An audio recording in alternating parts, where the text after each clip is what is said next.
அவையோருக்கு வணக்கம். என் பெயர் ஜஸ்வந்த். நான் நம்ஜத் தொடக்க பள்ளியில் 2ஆம் வகுப்பில் படிக்கிறேன். இன்று நான் ஒரு கதை சொல்ல போகிறேன். அந்த கதையின் தலைப்பு நம்பிக்கை. பூஞ்சோலை என்ற ஒரு அழகிய கிராமம் இருந்தது. அந்த கிராமம் பச்சை பசை என்று மரங்களாலும் அழகிய மலைகளாலும் சூழ்ந்து இருந்தது.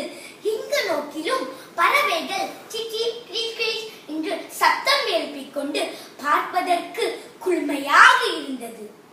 அந்த ஊர் மக்கள் குடிநீர் எடுத்து வருவதற்கு அந்த மலைகளை கடந்து செல்ல வேண்டும். அது அவர்களுக்கு மிகவும் கடினமாக இருந்தது. அதனால் அந்த மலையை குடைந்து ஒரு பாதை அமைக்க முடிவு செய்தனர். அந்த மலையின் அருகில் ஒரு அழகிய வட்டப்பாறை இருந்தது. அது, நான் இந்த மலையின் அருகில் இருக்கிறேன், ஆனால் என்னால் இந்த ஊர் மக்களுக்கு எந்த பயனும் இல்லையே என்று மிகுந்த வருத்தம் அடைந்தது. சில மாதங்களில் அந்த ஊர் மக்கள் அந்த மலையை குடைந்து ஒரு பாதை அமைத்தனர். ஆனால் நாளுக்கு நாள் அந்த பாறையின் வருத்தம் மட்டும் கூடிக்கொண்டே சென்றது. அந்த வழியே சென்ற வழிபோக்கர்கள் கூட நிழலுக்காக அருகில் இருக்கும் ஆலமட்டடியில் அமர்வார்கள். அதை பார்த்த பாறையோ, என்னிடம் எவ்வளவு நிழல் இருக்கு, ஆனால் யாரும் என் அருகில் அமர்வதில்லையே என்று கண்ணீர் விட்டு அழுதது. ஒரு நாள் அந்த வழியே சென்ற ஒரு வயதான முனிவர் அந்த பாறையின் அழுகையை கேட்டு அதன் அருகில் சென்றார். அந்த பாறையின் கதையை கேட்டு அதற்கு ஆறுதல் சொன்னார்.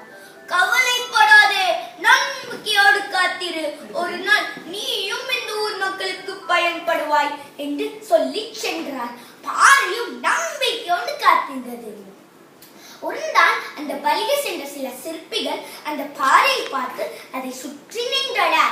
வெற்றி வெற்றி வெற்றி, நாம் பல நாட்களாக தேடிய பாறை கிடைத்து விட்டது, வெற்றி வெற்றி வெற்றி என்று மகிழ்ச்சியாக கூச்சலிட்டனர்.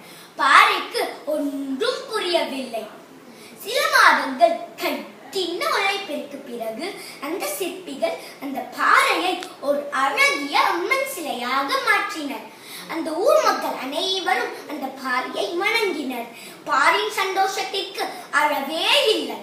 நம்பிக்கையோடு காத்திருந்ததற்கு பலன் கிடைத்து விட்டது. நண்பர்களே, இந்த கதையிலிருந்து உங்களுக்கு என்ன புரியுது? ஒரு கற்பாறை நம்பிக்கைக்கே பலன் கிடைக்கும் பொழுது மனிதர்கள் ஆகிய நம் மனதில் நம்பிக்கையோடு எந்த காரியம் செய்தாலும் வெற்றி நிச்சயம். இதைத்தான் திருவள்ளுவரும் வெள்ளத்தனைய மலர் நீட்டம் மாந்தர்த்தம் உள்ளத்தனைய உயர்வு என்று கூறியுள்ளார். வாழ்க தமிழ் மொழி, வளர்க தமிழ் மொழி, தமிழில் பேசுவோம், தமிழை நேசிப்போம். நன்றி, வணக்கம்.